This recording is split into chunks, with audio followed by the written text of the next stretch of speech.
Hello दोस्तों, welcome to sleepy classes. दोस्तों, daily newspaper discussion through MCQ के अंदर आज हम इंपॉर्टेंट टॉपिक उठाएंगे और उसके ऊपर एमसीक्यू करेंगे, है ना। दो टाइप के स्टूडेंट हैं, कुछ कहते हैं पहले एमसीक्यू करवाओ, कुछ कहते हैं बाद में। तो हम कहते हैं दोनों बार करवाएंगे। पहले एमसीक्यू दिखेगा आपको, स्टॉप करके आप कर सकते हो। उसके बाद टॉपिक डिस्कस करूंगा। जो बाद में करना चाहते हैं वो टॉपिक डिस्कशन के बाद भी आपको एमसीक्यू मिलेगा वहाँ पे, और उसके बाद मैं आंसर बताऊंगा। ठीक है जी, ये टॉपिक है जो हम इंपॉर्टेंट टॉपिक आज डिस्कस करेंगे। यहाँ पे क्वेश्चन है, जो पहले करना चाहते हैं स्टॉप करके कर सकते हैं, अदरवाइज हम आगे बढ़ते हैं। Supreme Court issue notice to Kerala in endosulfan. दोस्तों, केरला के अंदर कैशू नट वगैरह के ऊपर जो एंडोसल्फान की स्प्रे की गई 2019 के अराउंड, उसी वजह से बहुत से लोगों की डेथ हो गई। अब ऐसा डेथ क्यों? क्योंकि भाई ये परसिस्टेंट ऑर्गेनिक पोल्यूटेंट है, पीओपी है। ठीक है, ठीक है, इंसेक्टिसाइड है। तो बेसिकली उसकी वजह से टॉक्सिसिटी हो जाती है, हेल्थ को नुकसान होता है। इसकी वजह से बाद में गवर्नमेंट ने बोला कि हम ठीक है पैसा देंगे, इनको कंपनसेशन देंगे। उसके बारे में सुप्रीम कोर्ट ने अभी उनको प्यार से दुलार से फटकारा है। ठीक है, कि भाई आप पैसा क्यों नहीं दे रहे। ठीक है दोस्तों, अब यहाँ पे एंडोसल्फान के बारे में पढ़ना है, और इसके अंदर मतलब ऐसा क्यों है ना। मतलब ये परसिस्टेंट ऑर्गेनिक पोल्यूटेंट मतलब ऐसा क्या करता है, इसके अंदर क्या है वो, और कौन सी कन्वेंशन है, ये हमें प्री के कंटेक्स्ट के अंदर पता होना चाहिए। To the point. एंडोसल्फान की बात करूं तो ऑर्गेनोक्लोराइन इंसेक्टिसाइड है, ठीक, थायोडेन से नाम से बिकता है ये। इसको स्प्रे किया जाता है कॉटन, कैश्यू नट वगैरह, या फ्रूट्स, टी, पैडी, उसके ऊपर। ये लिस्टेड है रॉटरडैम कन्वेंशन के अंदर एंड स्टॉकहोम कन्वेंशन के अंदर। ठीक है जी, इसके बारे में बात करेंगे। सुप्रीम कोर्ट ने 2015 में क्या हुआ, बैन किया था इसका मैन्युफैक्चर वगैरह, कि भाई इससे हेल्थ को नुकसान बहुत होता है, जो स्प्रे करता है उसको भी बहुत नुकसान होता है, तो इसीलिए इसको बैन भी किया था। ओके, स्टॉकहोम कन्वेंशन क्या है? स्टॉकहोम कन्वेंशन जब बनी तो इन्होंने बोला कि यार हम जो ऐसे केमिकल है जो परसिस्टेंट ऑर्गेनिक पोल्यूटेंट है, जैसे डीडीटी भी है ना, उनको हम धीरे धीरे खत्म करेंगे। तो उनको इसकी लिस्ट के अंदर डालते जाएंगे, है ना, पीओपी की। और जो कंट्री अपने हिसाब से स्टेप लेती जाएगी कि उनको धीरे धीरे खत्म कर दिया जाए, तो नुकसान बहुत होता है। तो जो परसिस्टेंट ऑर्गेनिक पोल्यूटेंट के ऊपर ये कन्वेंशन है स्टॉकहोम, ये आपने याद रखना है। अब इसके अंदर जो 12 जो पहले सबसे पीओपी डाले गए उनको बोला गया था डर्टी डोजन। ठीक है दोस्तों, ये कौन कौन से थे? इसके अंदर पेस्टिसाइड थे, इंडस्ट्रियल केमिकल थे, बाई प्रोडक्ट भी थे, डीडीटी वगैरह। और उसके नाम बहुत, एक बार आपने देख लेने, बहुत ज़्यादा याद नहीं करने। रिसेंटली जो उसके बाद, अब ये तो स्टार्टिंग वाले हैं, उसके बाद एंडोसल्फान वगैरह भी इसके अंदर एड ऑन किए गए। Okay, Rotterdam convention. Rotterdam convention ये बोलती है कि हजार्डस केमिकल जो है, जैसे मान लीजिए कंट्री ए कंट्री बी है, ये यहाँ पे इसको एक्सपोर्ट कर रही है, कुछ हजार्डस केमिकल है ना, और उसको बताया ही नहीं। उसको बोला कि ये तो सेंटा क्लॉज ने भेजा है ना, कि गिफ्ट है तेरे लिए, और उसके अंदर हजार्डस केमिकल हो गए, तो क्या होगा भाई, नुकसान हो जाएगा उस कंट्री को, इसको पता ही नहीं है ना। तो ये सारी इंफॉर्मेशन पहले आपको देनी है, इसीलिए ये लेके आए प्रायर इन्फॉर्म्ड कंसेंट। ठीक है, पीआईसी कि मतलब आपको इन्फॉर्मेशन प्रोवाइड करनी है। अब इंपोर्टिंग कंट्री जो है वो कह सकती है ठीक है मैं इंपोर्ट कर लूंगी, ये भी कह सकती है कि नहीं मैंने भी इंपोर्ट करना है ना, ये भी कह सकती है कि इंपोर्ट करूंगी, लेकिन कुछ कंडीशन है। क्या कंडीशन है वो जाने, है ना। तो दूसरा यहाँ पे एक और इन्फॉर्मेशन एक्सचेंज, डोमेस्टिक एरिया के अंदर भी अगर कुछ ना कुछ उसके अंदर बैन या कुछ एक्शन ले रहे हो तो आपको सेक्रेटरीट को इन्फॉर्म करना होगा। तो ये दो कंडीशन इसके अंदर रखी गई। इसी खुशी में दोस्तों हम क्वेश्चन देखते हैं। The objective of Stockholm convention is to protect human health from POP. Which among the following statement is or are correct in context to POP? They are highly toxic. They do not degrade into less toxic form. They can travel long distance through air and water. 1 and 2, 2 and 3, 1 and 3 all of you. एक statement गलत करनी है। POP मैंने बहुत बार समझाया हुआ, persistent. जब मैं आपको बायो अकोमोलेशन बताता हूँ, है ना, जिन्होंने रेगुलर लेक्चर लगाए हैं, तो ये आसानी से वो कर सकते हैं। ओके, तो आंसर इज 1 and 3। ओके, तो पहले देखते हैं तो पीओपी होता क्या है। पीओपी की कुछ कंडीशंस है, again important. Persistent organic pollutant होता क्या है? कोई भी पोल्यूटेंट है जो परसिस्ट करे। परसिस्ट कैसे करेगा? या अगर आपको याद है तो जब मैंने बायो अकोमोलेशन वगैरह समझाता हूँ, है ना, बायो कॉन्सेंट्रेशन क्या है, बायो अकोमोलेशन क्या है, बायो मैग्निफिकेशन क्या है, तो वहाँ पे मैंने बताया था आपको कि भाई परसिस्टेंट ऑर्गेनिक पोल्यूटेंट के कुछ जो हमारी बॉडी के अंदर रहते हैं, है ना, हमारी बॉडी के अंदर फूड से आ गए, या एयर से आ गए, या वाटर से आ गए, तो उसके कुछ करेक्टर रहते हैं कि वो फैट के साथ अटैच होते हैं। सो फैट के साथ अटैच होते हैं, दे आर लिपोफिलिक। दूसरा, पानी पीते जाओ, पानी से जल्दी एलिमिनेट नहीं होते, तो दे आर हाइड्रोफोबिक। ठीक है, हाउएवर तीसरी कंडीशन क्या है कि जो बॉडी से उनका एलिमिनेशन है वो लेस होता है रेदर देन अकोमोलेशन ज़्यादा होता है।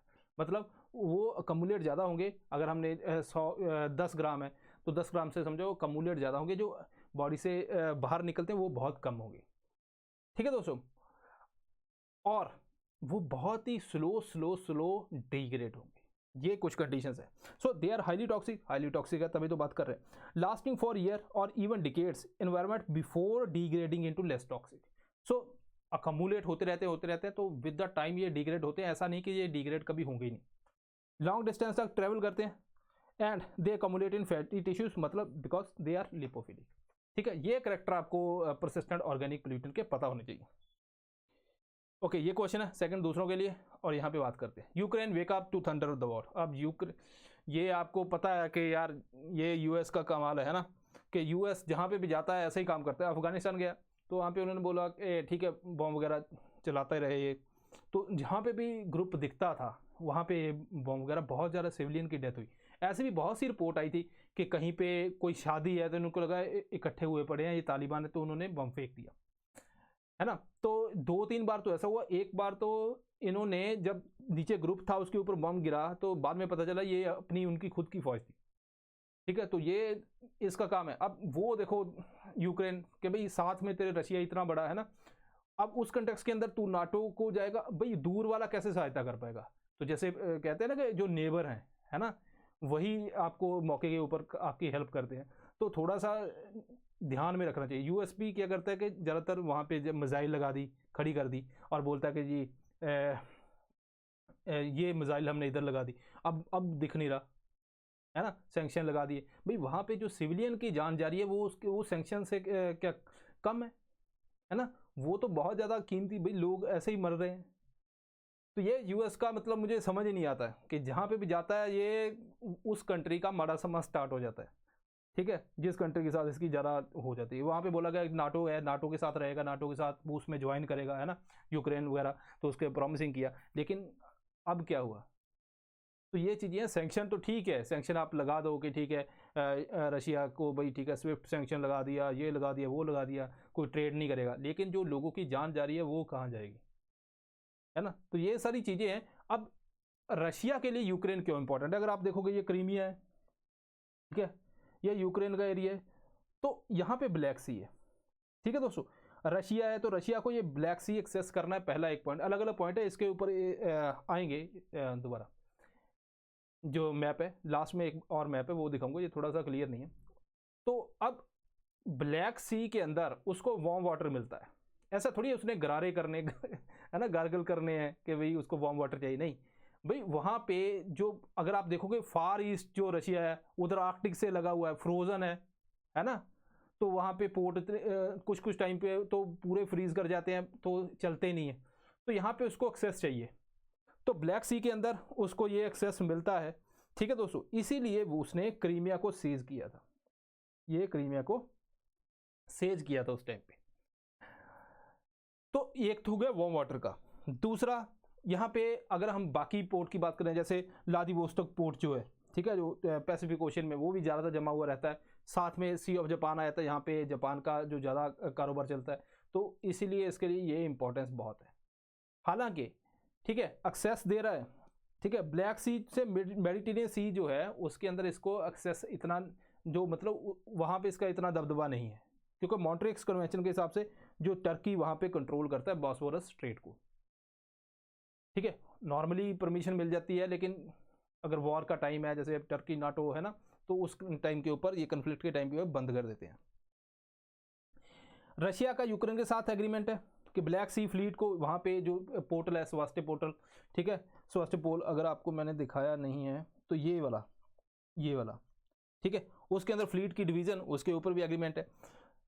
पहले एक्सपायर हो गया था, उसके बाद उन्होंने रीन्यू किया, तो वहाँ से जो प्रो रशियन प्रेसिडेंट था वो भाग गया। तो अब पुतिन को लगा भाई ये तो भाग गया, तो हो सकता है फ्यूचर के अंदर मुझे दिक्कत आए, तो इसीलिए वो एडवांस वो भी कर गए। उधर से वो यूएस लगा रहा था भाई कोई बात नहीं, हम तेरे पीछे हैं, हम तेरे पीछे, वो वाकई पीछे थे, अब आगे नहीं आ रहे। ठीक है, इसके अलावा जो रशियन एथनिक कम्युनिटी, तो पुतिन कहता है मैं उनको यहाँ पे बचाऊंगा। इसके अलावा नाटो एक्सपेंशन, पहले ये एक बताया गया था, या मतलब कैसा भरोसा दिया गया था कि नाटो एक्सपैंड नहीं करेगी, लेकिन आप देखोगे चेक रिपब्लिक, पोलैंड, बुल्गारिया, अर्मेनिया, तो धीरे धीरे नाटो का एक्सपेंशन हुआ। तो उस टाइम पे पुतिन ने बोला था कि नहीं, कि अगर आप एक स्प्रिंग को बहुत ज़्यादा प्रेस करोगे तो वो एकदम से जो उसका झटका मारता है दोबारा, ठीक है। तो ये उसने बताया था, लेकिन उसने बोला कोई बात नहीं। इसके अलावा जब अब पुतिन, अगर हम देखेंगे रशिया को देखोगे तो वहाँ पे उसके पास श्योरिटी भी थोड़ी सी है। वो श्योरिटी क्या है? गैस। वो गैस सप्लाई करता है यूरोपियन यूनियन को। 43% जो टोटल गैस इंपोर्ट होती है यूरोपियन यूनियन के अंदर, ठीक है। अब रशिया को पता है कि मैं गैस सप्लाई करता हूँ, यूक्रेन का क्राइसिस है, तो इन्होंने बोला कि ठीक है हम इसको थोड़ा सा बाईपास करते हैं। तो नॉर्थ स्ट्रीम 2 पाइपलाइन सेटअप की, जो यहाँ पे आपको दिख रही है बाल्टिक के थ्रू, ठीक है जी, बाल्टिक सी के थ्रू ये जाती है।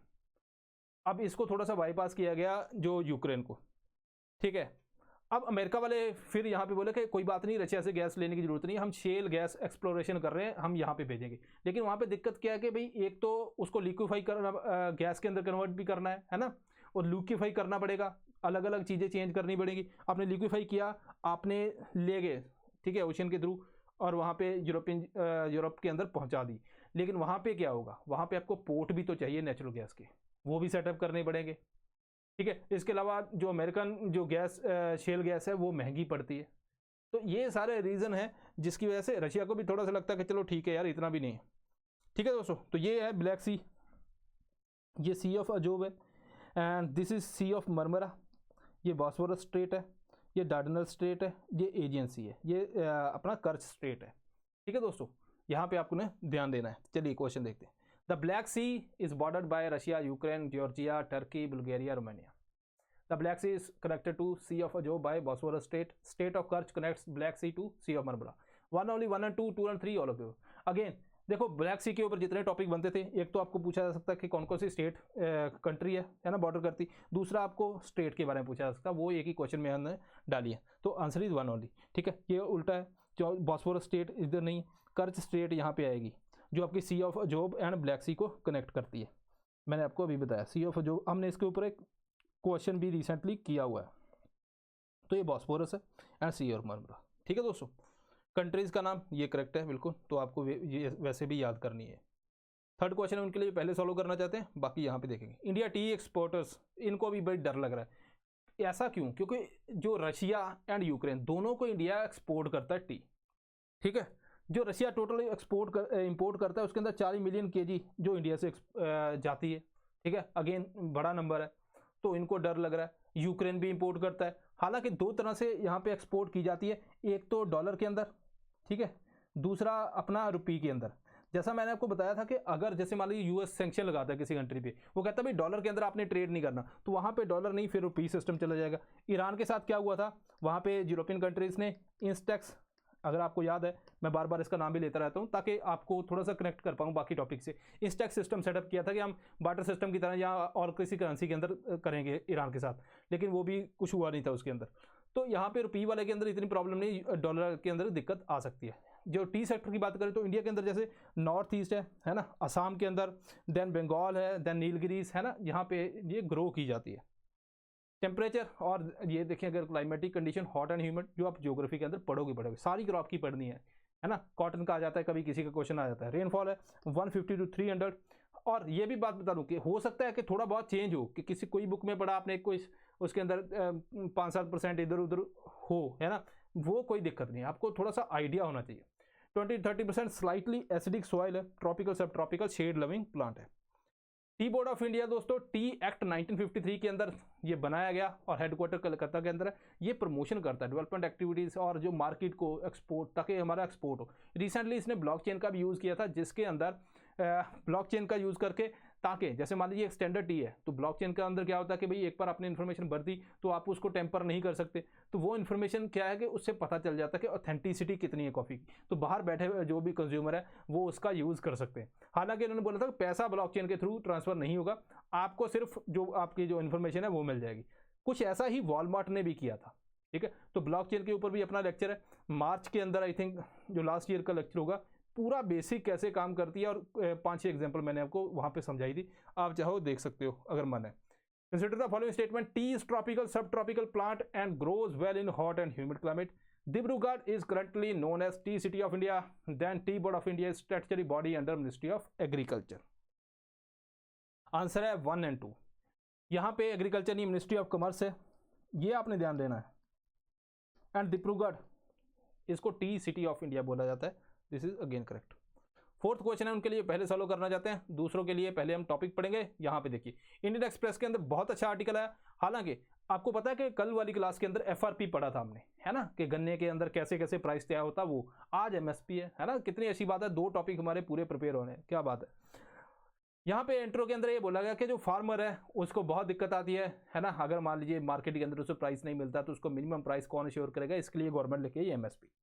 ये भी आपको याद रखना है, एमएसपी हर किसी को नहीं मिलता, ज़्यादातर हमारे पंजाब, हरियाणा और ये वेस्टर्न यूपी के अंदर मिलता है, क्योंकि यहाँ पे मंडी सिस्टम सेटअप है ना ऑलरेडी। तो बाकी स्टेट के अंदर, बिहार के अंदर, वहाँ पे तो सीधा प्राइवेट ये काम, तो वहाँ पे नहीं है, तो गवर्नमेंट वहाँ से कैसे प्रोक्योर करेगी, वो सारा सिस्टम सेटअप करना पड़ेगा।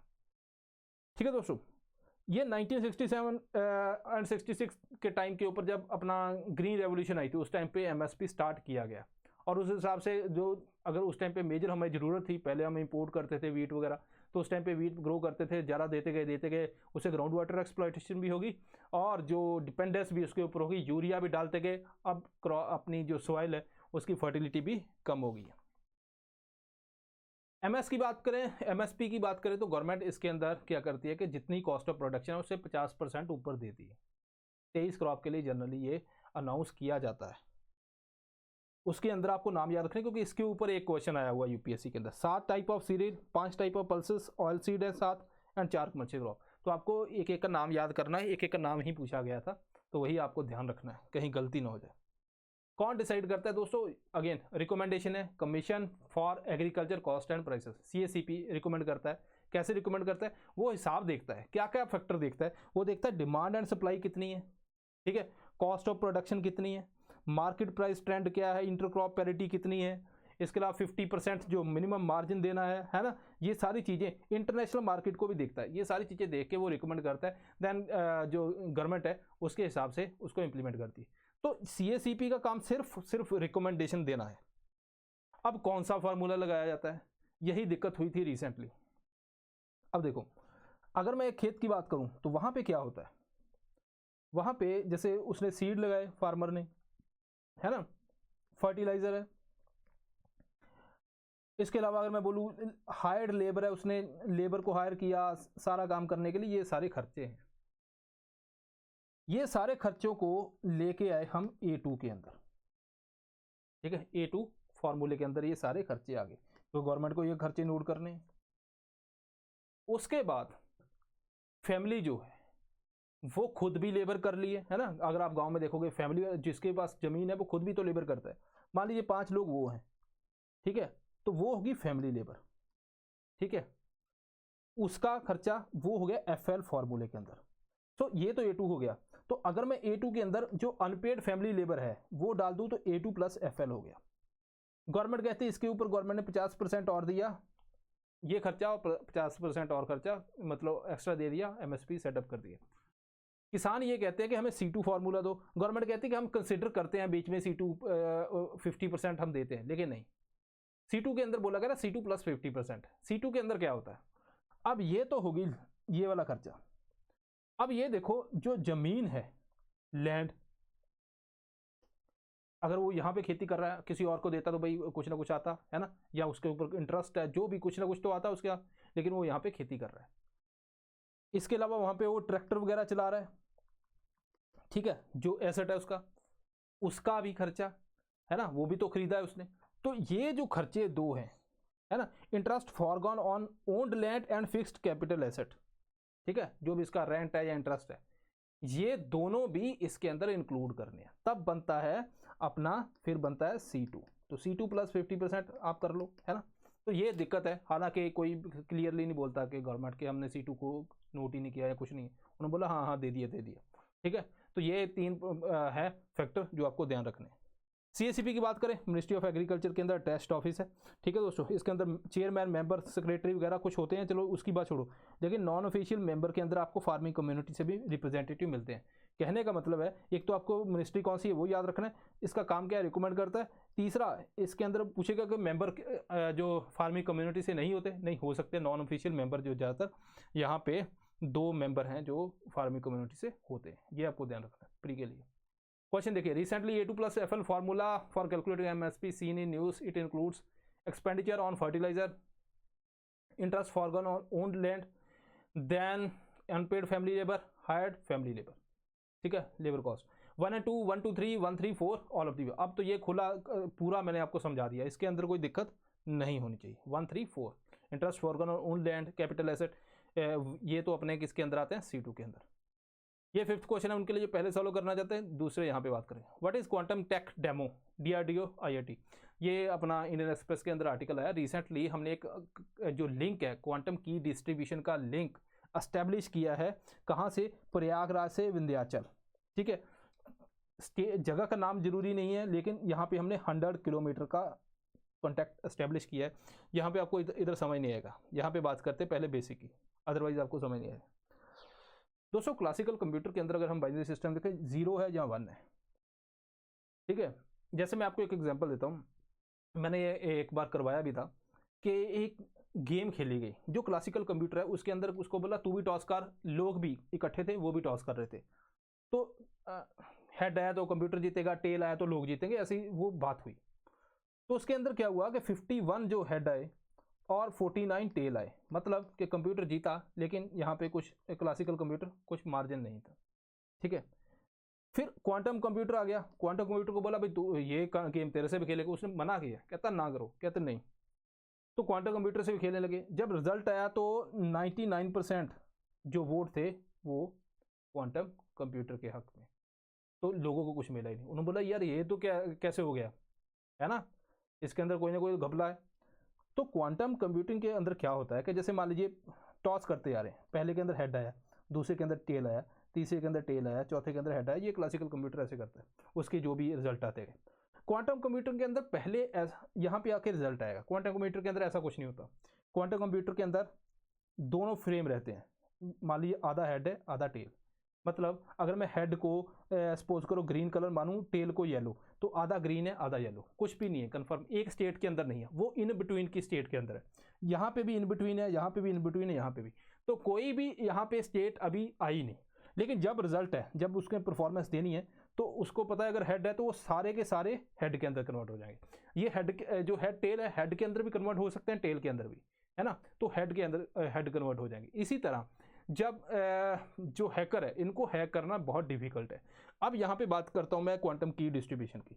क्वांटम की जो डिस्ट्रीब्यूशन है वो क्या करती है कि जैसे मान लीजिए पर्सन ए है, उसने कुछ इन्फॉर्मेशन भेजनी पर्सन बी को, वो क्लासिकल जो मॉडल है उसके कंटेक्स्ट के अंदर यहाँ पे इन्फॉर्मेशन भेज देगा, ठीक है। ये सारी इन्फॉर्मेशन भेज दी गई, ठीक है, लोग भी देख रहे हैं, इन्फॉर्मेशन आ गई। लेकिन इसको जो इनक्रिप्शन एंड डिक्रिप्शन, मतलब जिसके पास की होगी वही इसको खोल के देख सकता है, डिक्रिप्ट कर सकता है। तो ये क्वांटम मॉडल जो है ना, क्वांटम मॉडल है, उसके तहत ये की भेजेगा, इसको की भेजेगा पर्सन बी को, ठीक है। अब जब पर्सन बी को की मिलेगी, अब इसको डिक्रिप्ट कर लेगा। अब आपको सोच सकते हो कि भाई इसको तो कोई भी हैक कर ले। मान लीजिए यहाँ पे ये कोई पर्सन है, इसने यहाँ से इन्फॉर्मेशन जो क्लासिकल मॉडल के ऊपर चल रही है वो हैक कर ली, लेकिन इसकी की नहीं है उसके पास, वो कैसे उसको डिक्रिप्ट करेगा। तो अब मान लीजिए वो यहाँ पे बैठ गया, ठीक है, तो इसने इस की को यहाँ पे इंफॉर्मेशन को छेड़ा, क्योंकि ये फोटोन है, जैसे इसको छेड़ेगा तो इस पर्सन के पास जब इंफॉर्मेशन आएगी, है ना, जैसे फोटोन है उसकी ओरिएंटेशन होती है, सिंपल भाषा में क्योंकि रखना है, यूपीएससी इसी हिसाब से पूछती है।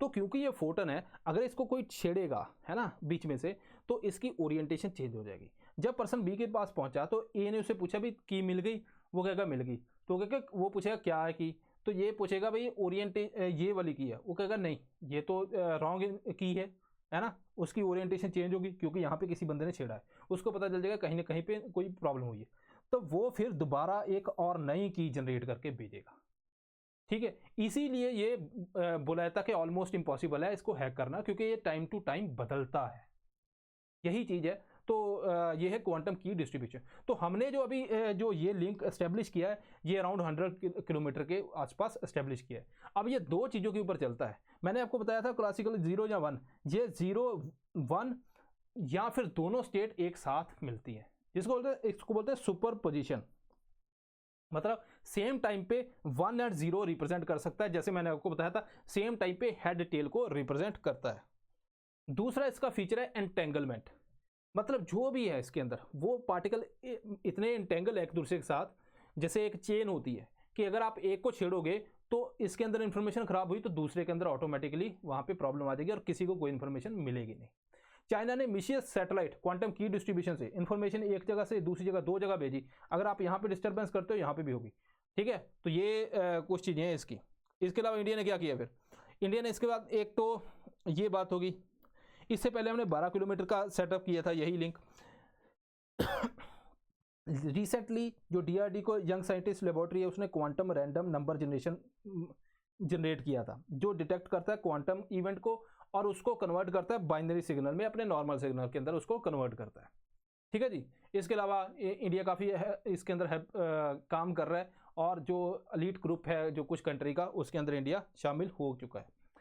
इसके अलावा यूनियन जो बजट है 2021 के अंदर काफ़ी यहाँ पे पैसा दिया गया। इसके अंदर इंडियन आर्मी ने quantum lab at military college ये इस्टेब्लिश की, तो हम काफ़ी इसके ऊपर फोकस कर रहे हैं। फ़ायदा क्या है कि भाई देखो मिलिट्री से लेकर आर्मी से लेकर सीक्रेट इन्फॉर्मेशन भेजनी यहाँ पे जो बहुत पॉसिबल है और जिससे हेल्प मिल सकती है कि आपकी प्राइवेसी और ये सब चीज़ें क्योंकि हैक नहीं हो सकती, तो अभी तक हैक नहीं हो सकती है ना कि भाई ऐसा बोलो सर आपने बोला था, तो अभी तक हैक नहीं हो सकती, ऐसा कुछ है नहीं, तो हेल्प मिलेगी इसको काफ़ी सिक्योरिटी पर्पज़ के कंटेक्स्ट के अंदर। चाइना जो काफ़ी ज़्यादा ग्रो कर रहा है, चाइना बहुत ज़्यादा इसके अंदर काम कर रहा है और इंडिया का कुछ स्कैटर्ड सा सिस्टम है, चाइना का एक पूरा इसके ऊपर फोकस है। चाइना ने आपको बताया सैटेलाइट भी उन्होंने लॉन्च किया। ओके ठीक है, क्वेश्चन देखिए, consider the following statement, quantum की डिस्ट्रीब्यूशन इज अ की that allow for secure distribution of keys to be used for encrypting and decrypting messages. Second है quantum computers work on mechanics of superposition. Third है quantum computers are faster than classical computer but slower than supercomputer. Fourth है Messius is the world's first quantum enabled satellite launched by China. 1 and 2, 1 and 3, 2, 3, 4, 1, 2, 4 simple question है इसके अंदर, ठीक है दोस्तों। तो answer is 1 to 4.